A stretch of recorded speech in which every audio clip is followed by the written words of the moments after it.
বলেন। তো ভালো আছি আমি এমডি। তো তুমি কেমন আছো বলো? এমডি ফিজাল। আচ্ছা হ্যালো আপু, আপনি যে সবজি রান্না করছেন, সবজিটার নাম কি ছিল?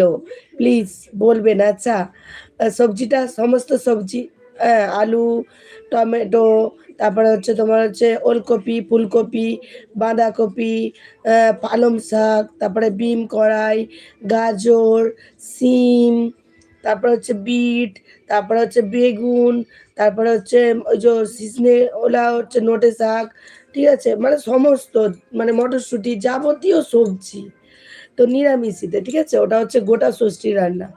তো আমাদের এখানে বলে। এবার তোমাদের ওখানে কি বলে আমি জানি না ঠিক। তো সমস্ত সবজি আর ওতে কোনো পিঁয়াজ রসুনের কাজ নেই, ঠিক আছে?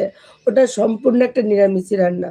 আর এত সুন্দর, ওই জন্য বলে ঠাকুরের মানে আশীর্বাদে তো রান্নাটা এত সুন্দর হয় না, তো পুরো হাত চেটে, তো যে বলবে যে ভাত খাবো না